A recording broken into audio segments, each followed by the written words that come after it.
Good morning to all. I am Haimavati working as a jail zoology at Lakshmapuram. Last week we studied about excretion. Today we are going to learn about the structure of a skeletal muscle in third chapter musculoskeletal system.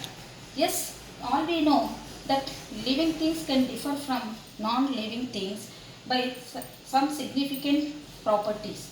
One of that significant property is a movement. That a change in a position of a body part is called as a movement. Example, movement of our limbs, arms, tongue, etc. Yes, some of the movements brings a change in a place or location. Such voluntary movements are called as an locomotory movements. That means locomotion in requires a perfect coordinated activity of muscular, skeletal and neural system. If we see the muscular system about muscles, about 40 to 50% of total weight of a human body contributed by the muscles. These muscles exhibit the properties such as excitability, contractility and relaxation. The contractile property of these muscles are effectively used for locomotion in the human beings. Yes, in 9th standard we studied muscles are of three types: skeletal muscles, smooth muscles and cardiac muscles. Then come into our actual topic, structure of a skeletal muscles. The skeletal muscles are primarily involved in locomotion, bringing a change in body posture. That the function of the skeletal muscle is for locomotion and bringing about change in body posture. The skeletal muscle, the name itself indicates the muscles attached to that of the bone. So they are called as a skeletal muscle. The muscle attached to the bone through the tendon. Then each organized skeletal muscle is made up of number of fascicles. Otherwise they are called as a muscle bundles. Muscle bundles. These fascicles are held together by an fasciae. Next, this muscle is surrounded by a layer is called as an epimysium. Then we see the fascicle. These fascicles or muscle bundle is again contain a cylindrically filaments called as an muscle fibers or muscle cells. These are muscle cells or muscle fibers. If you see the structure of this muscle fiber, the muscle fiber is surrounded by a layer plasma membrane called as an sarcolemma. Sarcolemma enclosing the sarcoplasm. Yes, this skeletal muscle is a synochium containing multinuclei which are of peripherally arranged. The endoplasmic reticulum, that is referred as the sarcoplasmic reticulum of a muscle fiber, is a storehouse of calcium ions.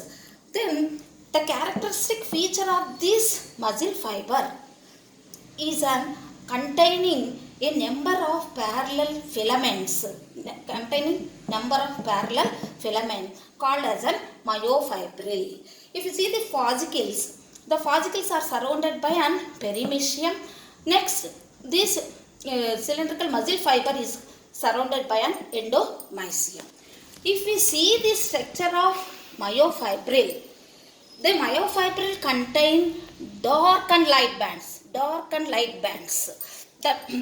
detailed study of this myofibril established that they are stratified due to the distribution of the actin and myosin proteins to regulatory proteins such as actin and myosin. That is, a I band, the light band contain a protein called as an actin. Then dark band will contain a protein called as a myosin. This actin and myosin are of arranged like a rod-like parallel to each other along the length of a myofibril. Yes, the actin filaments are of thin and the myosin filaments are of thick. So they are commonly called as an thick and thin bands. Thick and thin bands or thick and thin filaments. If we see this actin filament, the portion of this thin filaments is called as an I band. Then the portion of the dark band is called as an A band. Yes, the portion of the actin filaments, thin filaments, is called as an I band. The portion of the dark band is called as an A band. At the center of the I band, where the thin filaments are attached by an elastic fiber known as an G line, Z-line. At the center of the I band, the thin filaments are attached at the both ends. That is called as a G line. Otherwise, it is called as a Z line. Yes, the dark filaments are attached, are also held together at the center of the A band, and it is known as M line.